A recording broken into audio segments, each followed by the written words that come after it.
bagong taon, may mga bagong taon na dumarating sa ating mga buhay na kung ating titingnan, ang New Year's resolution ay pagbabalik tanaw doon sa mga taon na nakalipas na. Bakit tayo nagkakaroon ng New Year's resolution? Dahil ayaw natin itong gawin muli yung mga nakaraan, kundi meron na tayong mga programa na dapat nating iwasan ang mga masama o mga bad experiences na ating naranasan. Ito pa yung panahon na kung saan nagre-reflect tayo ng progress na nakita natin, na ginawa natin noong nakaraan. At may bagong plano sa mga darating pang taon. Maaari natin na i-resist ang oportunidad na pag-usapan ang New Year's resolution. Pero, nakikita natin na sa lahat ng panahon na nagkakaroon tayo ng New Year's resolution, malamang na hindi ito nangyayari at nagaganap. Mapapansin din natin na ang nakalista nating New Year's resolution noong nakaraang taon ay nililista natin muli sa susunod na taon. Bakit? Naglalast kasi ito na isang buwan lang. Sa month ng January, at the end of January, wala na. Nakakalimutan na natin na meron tayong New Year's resolution. Sa bawat taon na dumarating, marami nga tayong nakalista na hindi naman ito nagaganap. Isang bagay na tingnan natin sa mga nakalista ay ang mga ito. Pamilyar ba tayo dito mga kapatid sa unang listahan na ating nililista? Ang una, magda-diet na ako. O lost weight na alam natin hindi ito nangyayari.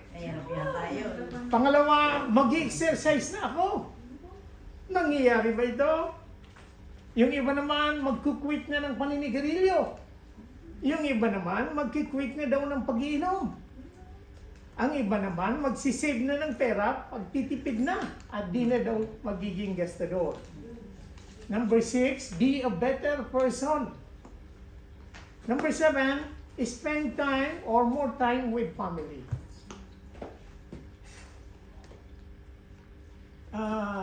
Paki-check, ito kasi yung nakalabas dito sa ating ito, hindi siya nakalabas. Hindi pa siya nag-project. I-share mo ulit ko eh. Stop.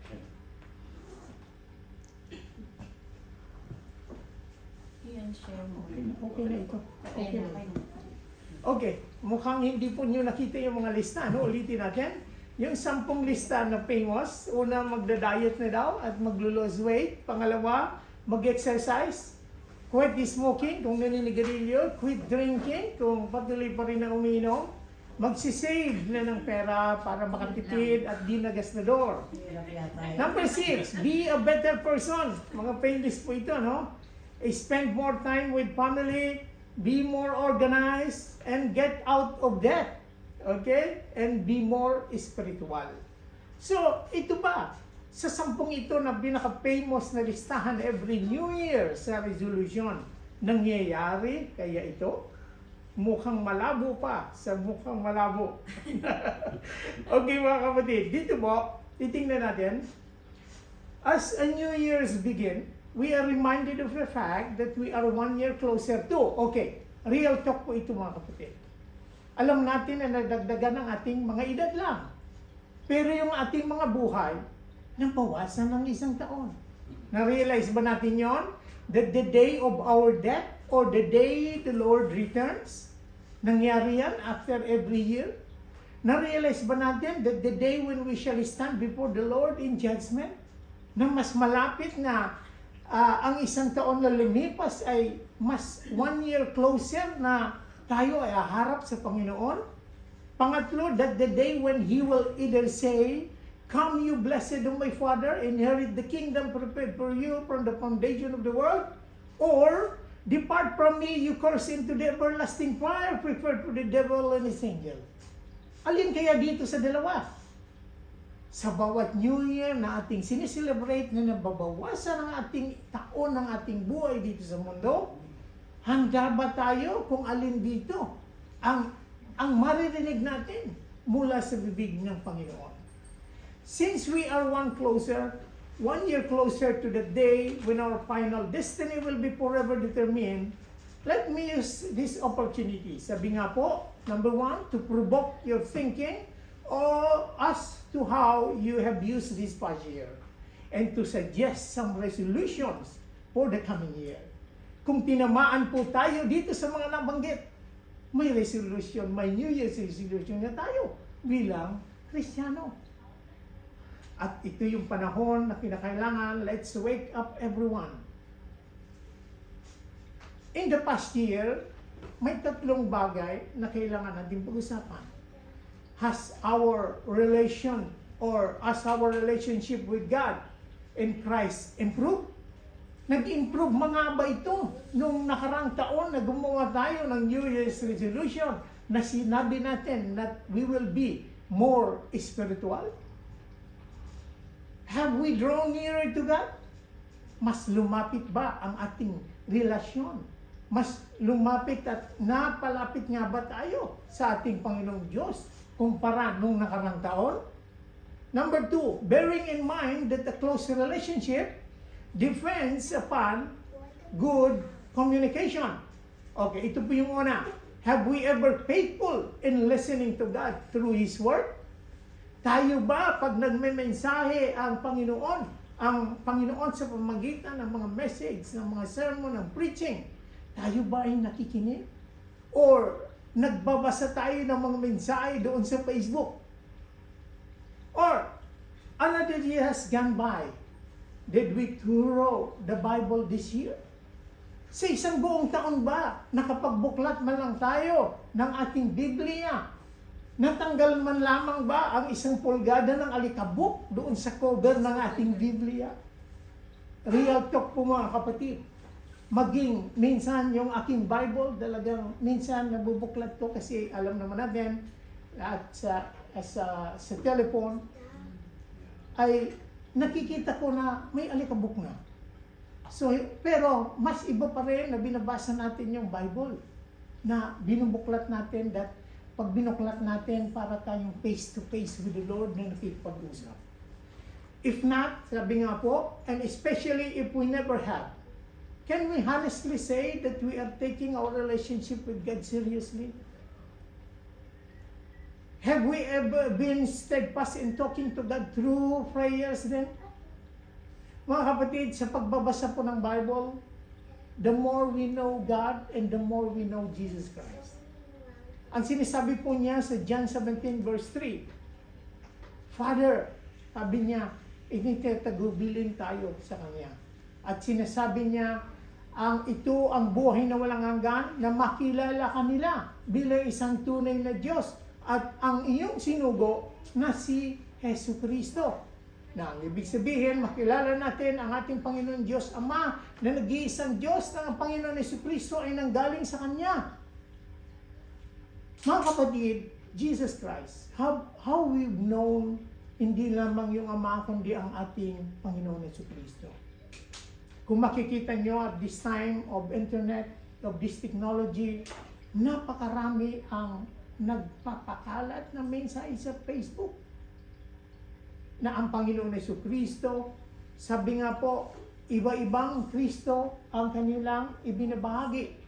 May Kristong tao, may Kristong propeta lamang, at may Kristo na nagkatawang tao. Magkakaiba po yung mga kapatid. Sabi po ng Biblia na sa huling panahon, marami mga bulaang propeta na ililigaw kahit na maging mga hinirang. Let us read our Bible because this is the final word of God and the final authority and the final kung saan tayo magde-decide ng ating belief. Kailangan natin basahin ang Biblia para hindi tayo mailigaw ni naman. Marami nagsasabi na tao lang ang Panginoon Jesucristo at marami ang naililigaw nito. Samantala, ang Panginoon Jesucristo ay nagkatawang tao. Eh kung ang tao ng Panginoon, mayroon bang tao na nagkataong tao pa rin? Siyempre, mabasa natin sa ating mga itinuturo dito sa Biblia ng Panginoon ay salita ng Diyos at siya ay Diyos at siya ay nagkatawang tao. Kung ang Panginoon Jesucristo ay tinawag mismo ng Ama sa Hebreo chapter 1 verse 8 na Diyos, kanyang anak, sino kang tao na tawagin lang ang Panginoon Jesucristo na tao lang? Tayo naniniwalang tao ang Panginoon Jesucristo pero nagkatawang tao siya. Dahil sa purpose na kailangan siyang mapako sa krus, bumuhos ang kanyang dugo upang sa katubusan ng ating mga kasalanan. Walang taong makapagliligtas sa kapwa niya tao, kundi ang salitang Diyos na nagkatawang tao. Mga kapatid, this is very important na hindi lamang Panginoon Diyos Ama ang ating makilala. Sinasabi ng Panginoon Jesucristo na maging siya, kailangan natin siyang kilalanin. Mga kapatid, as we proceed, have we been steadfast in talking to God through prayers? Nananalangin ba tayo? Sinasabi po nga po ni Apostol Pablo, let your prayer continuously. Magpanalangin kayo ng walang patid. Paano mangyayari ito? Okay, mga kapatid, hindi po ito tulad ng bago tayo matulog, kapag Facebook natin, bago tayo matulog, even 1 minute or 2 minutes, minamadali natin. Ang nangyayari, pag nag-pray tayo, Father in Heaven, Thank you. nakatulog na tayo. Hindi lang thank you. Nakatulog tayo. Nagising tayo sa umaga, doon na tayo nagsabi ng Amen. Ang haba ng prayer na yon. Okay? Kailangan mag-Amen tayo bago tayo matulog. So, let's change. Kung hindi natin ginagawa ito ang panalangin sa Panginoon at yung din pagising, gawin na natin ito. As a Christian, this is one of the point na kailangan meron tayong resolution na magbago na tayo. Okay. Any effective communication requires a two-way street. Okay, ibig sabihin, kailangan, pag mayroon kang communication, ibig sabihin, dalawa. Tayo nagsasalita, ang Panginoon nakikinig. Paano sasagot ang Panginoon? Pag sumagot ang Panginoon, mula sa langit, aba, special na sugo ka. May pinapagawa sa iyo ang Panginoon. Paano nga ba siya sasagot? Sa pagitan ng pagbabasa ng Bible. Whatever you ask to the Father, kung ito ay humingi ka, Panginoon, sabi nga po, pag tayo humingi, siguruhin natin ito'y kalooban ng ating Ama at hindi ito makakasira sa atin. Humingi ka ng Mercedes-Benz, wala ka namang paparkingan. Ang sinasabi ko lang, reality, na pag humingi ka, yung ibibigay talaga ng Panginoon sa iyo. So, yun yung mga bagay na kailangan natin na i-consider sa ating mga paghingi at prayer sa Panginoon. Mayroon pang kasunod, therefore, fervent Bible study should be joined with fervent prayer. Sa ating mga pagba-Bible study, kinahailangan din natin ng prayer dito. Lastly po, sa mga nakaraan, ang itinuturo ni Pastor Jackie sa Bible study is about prayer. So, kung makaka-attend po tayo, malalaman natin ito. Kung hindi man tayo nagbabasa ng Bible, let us make sure na umattend tayo sa ating Bible study. Actually, konti, isa na lang ang ating Bible study ngayon. So, kailangan natin itong samantalahin. Bakit? Sa ating pag-birthday, nakikita natin na nauupos na yung ating panahon dito sa mundo. Pansinin po natin mga kapatid, tayo, mga mananampalataya, tayo ay tatayo sa harapan ng Panginoon kung ano ang ginawa natin habang tayo nasa katawan na ito.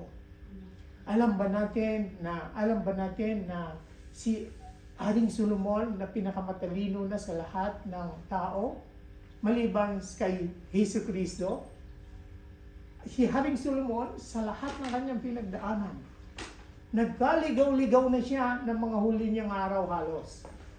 Pero, alam niyo ba kung bakit siya nalito? Hindi ko po sinasabi dahil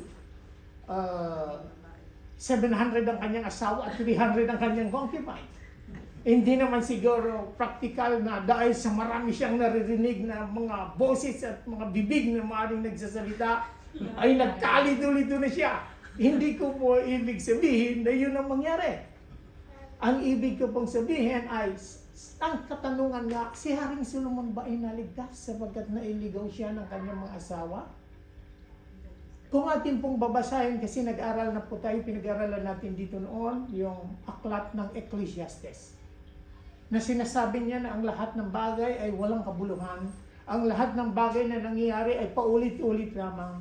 Dahil sa kanyang karunungan, isa ang kanyang natutunan at isang aking katanungan. Naligtas ba si Haring Solomon? Ang aking masasabi, yes. Bakit po? In the last part of Ecclesiastes, andoon ang kanyang pagsisisi. Andoon yung kanyang pagbibigay ng advice doon lalo na sa kabataan. Ang sinasabi niya, kayong mga kabataan, gawin niyo kung ano ang naisin ng inyong puso. Gawin niyo ang lahat ng ibig niyo. Subalit, tandaan niyo na dahil sa iyong ginawa na nasa katawan ka, ikaw ay hahatulan ng Panginoon. So ang ibig sabihin, tayo bilang tao, libre tayo gawin, hindi tayo pipigilan ng Panginoon kung ano man ang ating gagawin. Subalit tandaan po natin na ang anumang ating ginawa, it is subject na pananagutan natin sa Panginoon. Kaya doon ko po nakita na mayroong pagsisisi si Haring Solomon na sa panahon na darating, ano man ang ating mga katanungan, ay maitatanong natin sa Kanya. Mga kapatid, mayroon pong isang aklat ni Haring Solomon na hindi natin na-discuss sa ating Bible study. Mayroon po na-discuss natin yung Book of Proverbs, Book of Ecclesiastes. Mayroon po siyang isang book na hindi pa natin na-discuss na napaka-iksi lang ng chapter. Nasa chapter 9 lang po ata ang sinasabing Song of Solomon. Alam niyo po ba na ang kanyang paksa dito ay paanong siya ay nagkaroon ng pag-ibig sa isang babae na nabigo siya? Sa 1,000 asawa ni Haring Solomon, may isa pong babae ang bumibigo sa kanya. At natuklasan ko po kung sino ito. Hindi ko po sasabihin kasi hindi kayo atin ng Bible study pag ating didiscuss. Napakaganda po. Iniirog niya ang babaeng yon. Alam niyo po ba na binigo siya? Hindi yun. Subalit, bakit ginawa ito ni Haring Solomon ang aklat ng Song of Songs? Para ibigay sa atin ang isang leksyon na hindi dahil siya ay napakamarunong, dahil hindi siya ay napakayaman, hindi niya pwedeng kamtan ang anumang bagay na ibig niya. Lalo na ang pag-ibig. Abangan po natin yan. Mga kapatid, number 2, has our relationship with brethren improved? Has our love for one another increased this year? Are we any closer to one another than we are a year ago?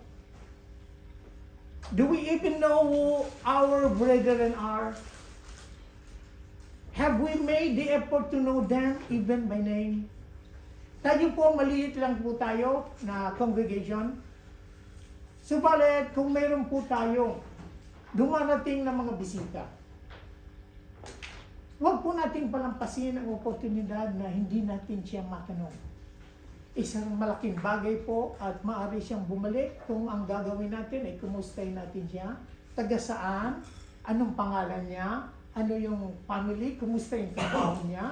Alam niyo po ba na ang taong pumupunta dito pag tinanong ang mga bagay na yan ay nakakapil siya ng comfort at kagaanan? Kasi napipil niya na meron siya mga kapatid na nagkikare sa kanya. Let us make sure po na pag may dumarating, kausapin natin. Anong malay mo kung mag-anak pala niyo siya? Minsan, taga malapit at kamag-anak nandutuntun. Huwag lamang na kamag-anak na kapatid mo pala sa ama. Ay, lilikado yan. So, joke ko lang po yun. Ano? Pero, as a matter of fact, tayong mga Pilipino, isang bagay ang ugali ng ating kultura, ang saludo ang mga Arabo. Sabi ng mga Arabo, meron kaming client na talagang mataas din ang kanyang kuwan sa society dito sa Bahrain. Alam mo, bilib ako sa inyo mga Pilipino. Kasi pag nagkita-kita kayo, alam niyo yung Pilipino, tumatawa na kayo as if you know each other long time. Para kayong magkamag-anak at nagbibiruan. Ay, yun ang wala sa amin. At yun ang wala sa ibang kultura. Kahit alam namin na taga-Ukraine siya, alintana at alanganin na kinakausap nila. Pero tayo, hindi.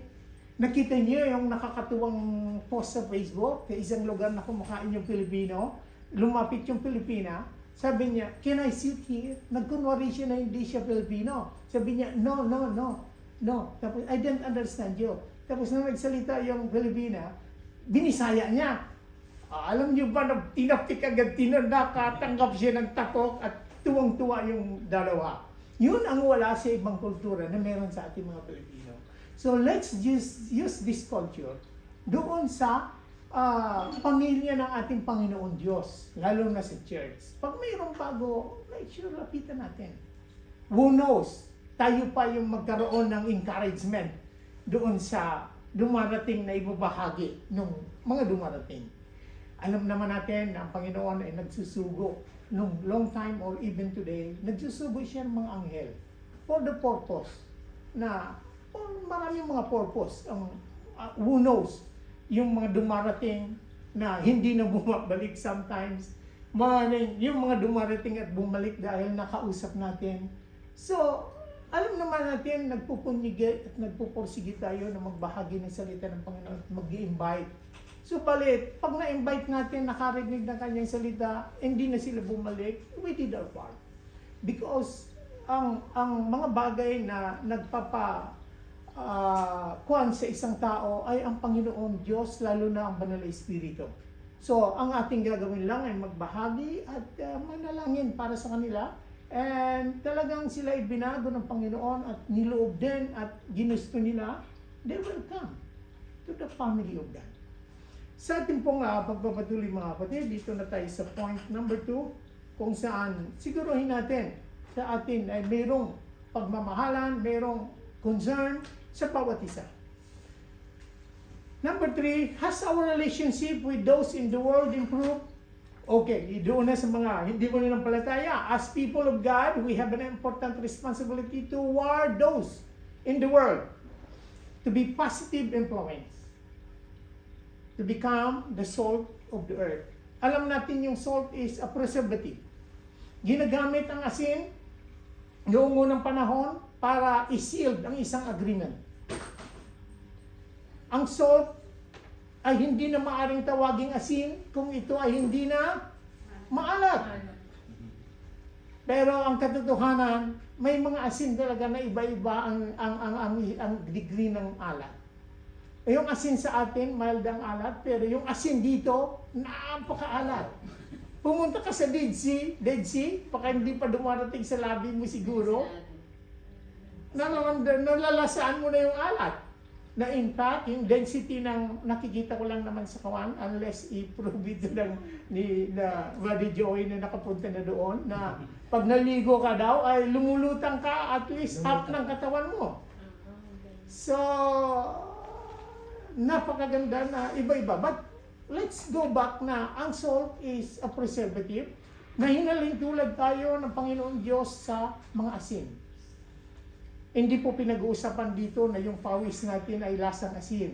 Ano? Ang pinag-uusapan dito yung attitude niya to being a Christian na nagpe-preserve tayo na mayroon faith sa ating Panginoon Diyos. Sabi nga po, malalaman ang puno sa pamagitan ng bunga. Kung kikita sa atin ang kabutihan ng Panginoon, nakikita nila, it's a testimony to the world na ang ating Panginoon Jesucristo ay napakabuti. To demonstrate a better way. Sabi nga, you are the light of the world. Nagliliwanag ang mundo kung ang ating mga nakapaligid sa atin ay nasa kadiliman, tayo ay nagsisilbing ilawan. Alam niyo po ba ng Panginoon Jesucristo ay ang ilaw ng sanglibutan? At tayo bilang mananampalataya ay tawag sa atin ay mga mumunting ilawan. Tayo ay nagsisilbing, sino ang hindi nakukyutan sa mga alitap-tap? Lahat tayo nakukyutan. Mga artificial light, gusto natin makita pag mayroon ng mga Christmas tree, mayroon ng pailaw ng National Day. Pero yung mga natural na alitap-tap, gustong-gusto natin dito sa probinsya. Alam niyo po ba na ang puno sa probinsya, may isang puno sa probinsya na talagang pinaglilikom-kumnan ng mga alitap-tap?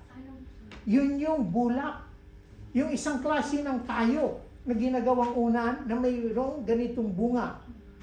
Yan po makikita nyo during the time na nagbubunga, kinukulipumpunan nyo ng mga alitap-tap na parang Christmas tree. So, ganun din tayo. Alam niyo po ba na kung tayo mga Kristiyano at sumusunod sa Panginoon, ang sino ang nakakakita sa atin na hindi nasisiyahan na tayo nagliliwanag ay ang mga evil spirits? Alam niyo po ba na ang evil spirit, pag tayo nakikita, they are afraid of us because we are a mumunting ilawan na gaya ng ating Panginoong Jesucristo.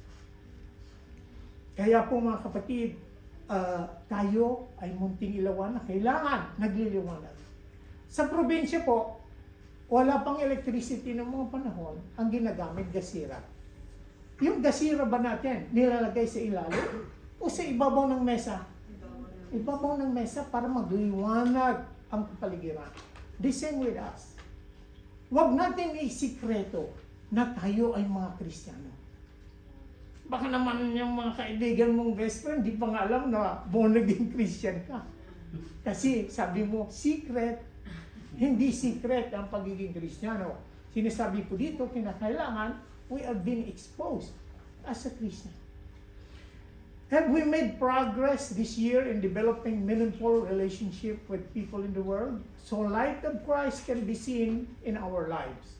So the gospel of Christ can be communicated to them. Or are we like most neighbors in this day and age, living next to each other but not really knowing each other, having forgotten the lost art of Filipino hospitality? Isa pong Amerikanong negro ang nakikita ko sa Facebook na mangha-mangha siya sa mga magic ng Pilipino. Ano daw yung magic? Once na magkaroon ka daw ng kaibigang Pilipino, hindi mo nahanapin na magkaroon ka ng ibang kaibigan lahi. Kasi, alam mo naman, kapitbahay mo Amerikano, bibigyan mo ng tuyo. Ano? Ayaw nila no, di ba? Pag nagprito ng tuyo, gagalit. Pero yung mga favorite nila, yung mga Shanghai, nako! Shanghai lechon, kilalang kilala ka bilang mga mabuting mga Pilipino. So ito po yung nagpapakita sa atin na tayo mga hospitable, iba ang ating kultura.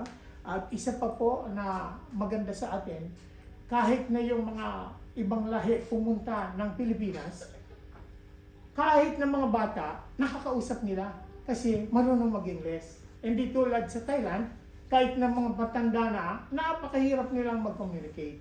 So yun ang kaibahan natin mga Pilipino dahil nakakapag-communicate tayo. Sinasabi nga, no? Yung language daw sa heaven, baka daw Tagalog. May biro na ganon kasi niloob ng Panginoon na tayo ay gamitin yung English at yung Filipino makapag-communicate all through the world. Sa ating pong pagpapatuloy, for the year ahead, resolve to draw nearer to God in Christ.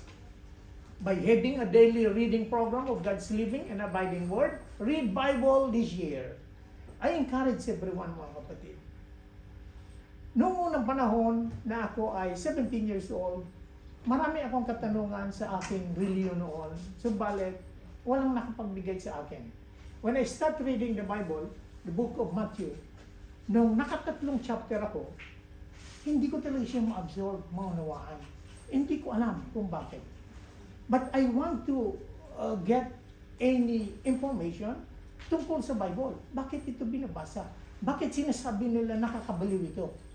Kasi yung lolo ko noon, nung hinawakan kong Bible, sabi niya, huwag mong basahin yan, mababaliw ka. Sabi, naalala ko. Pero one time, bago siya namatay, nakita ko nagbabasa siya. I hope na natanggap niya. So, one of the most important thing, itong Bible.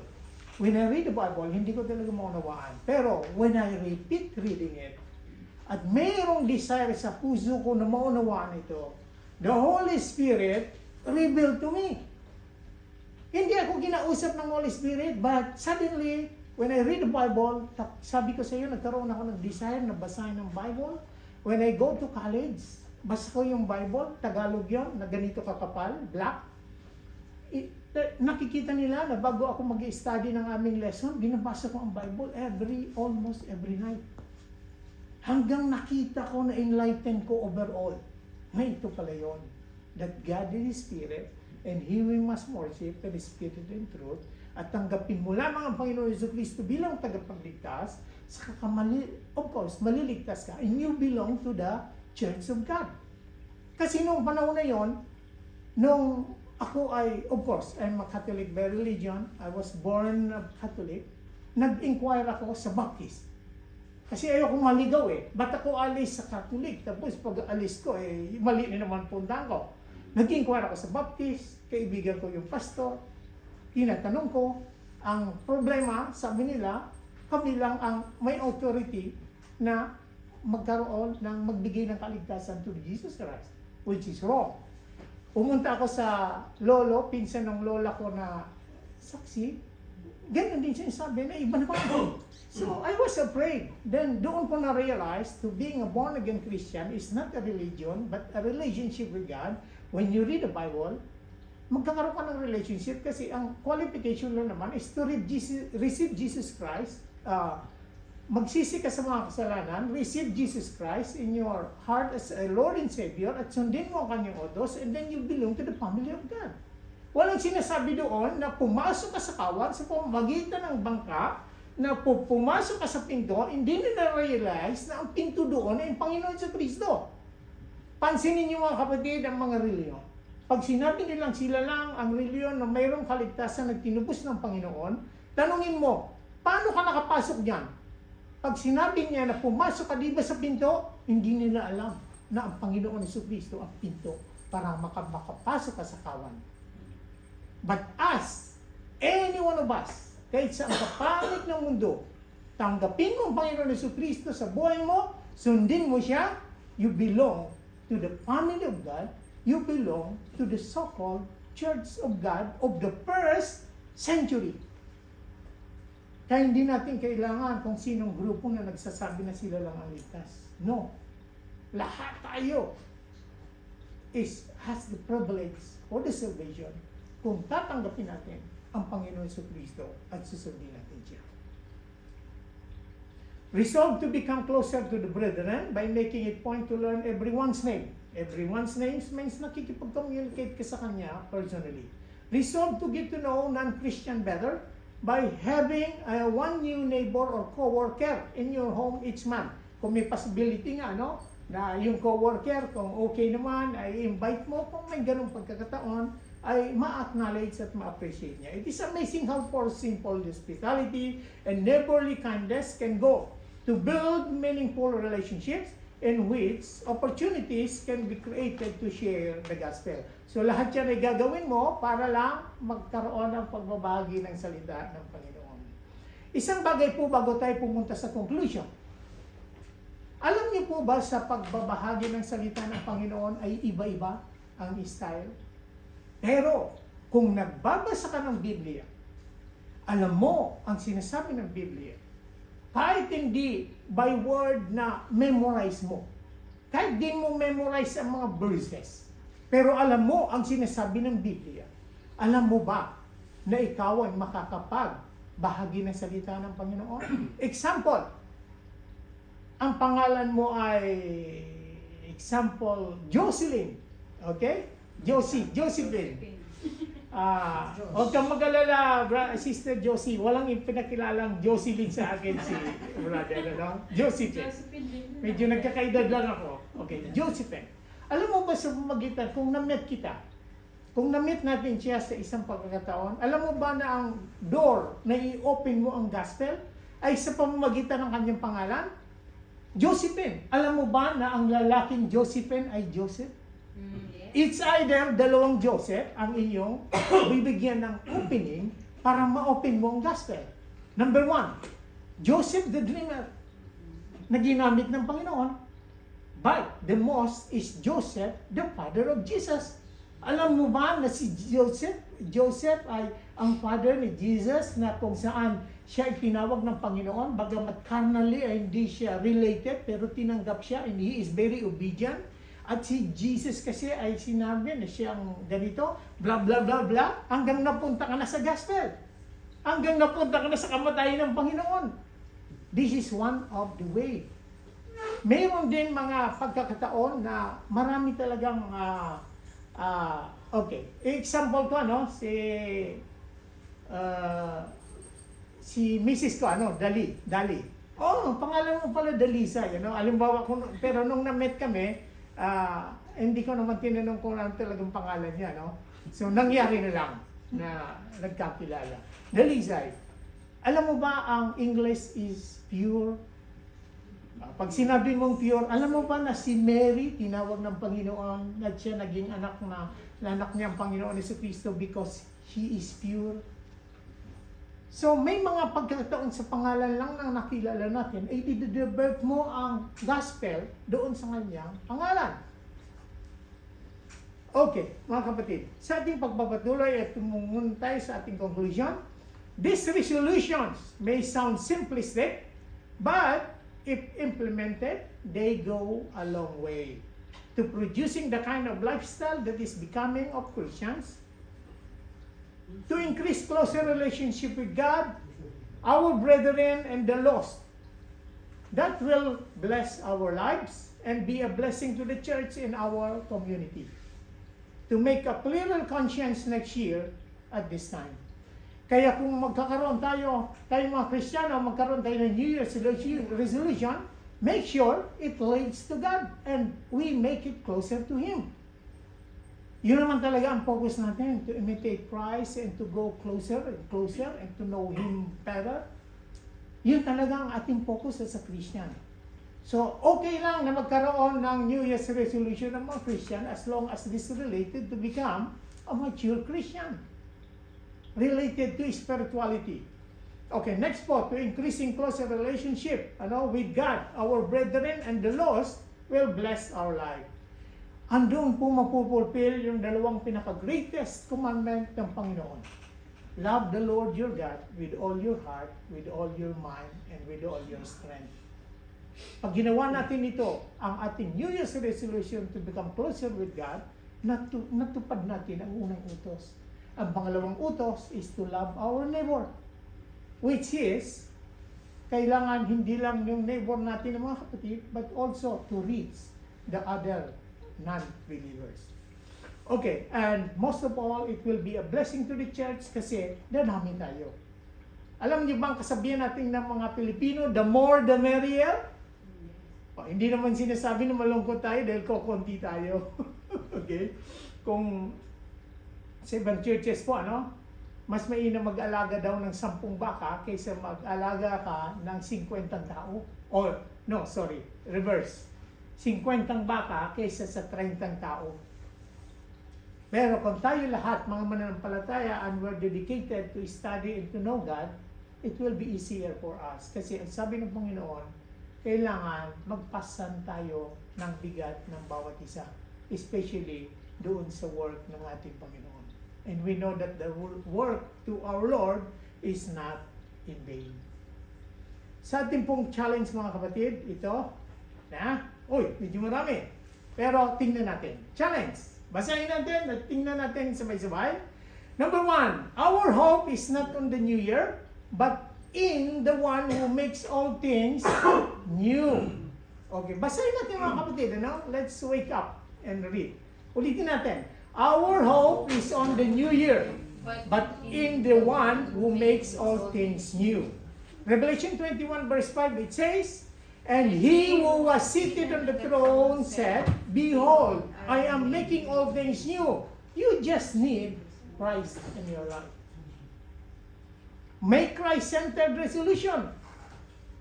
Many people focus their New Year's resolution around health and lifestyle. promising to lose weight or spend more time with family. However, many people forget to center Jesus in their New Year's plan. Getting to know God better needs to begin with making the decision to prioritize your relationship with God over the multitude of pretty things the world has to offer. May you shine the light of Christ in this new year. The Christian's New Year resolution should be the same every day. Okay, every day daw po, hindi lang January or first week of January. Kinakailangan daw po every day. And this is a challenge to know Christ and make Him known. Christian New Year's resolution, to know Christ and make Him known. Tapos, Christian New Year's resolution to help you grow closer to God. Amen po ba? Amen. Tayo'y manalangin, amang Diyos ng dakila, maraming salamat sa umagang ito for this message. That this New Year's resolution for Christian ay nasa amin, sa aming mga puso, bawat araw to make clear, to make more closer to you, and to make known you, Panginoon, as the one true God, and Jesus Christ, the one you sent. Lord, maraming salamat, Banal na Espiritu, sa paggabay mo sa bawat sa amin. We thank you so much, Father, all these things we ask. In the mighty name of our Lord Jesus Christ, we pray. Amen. Amen.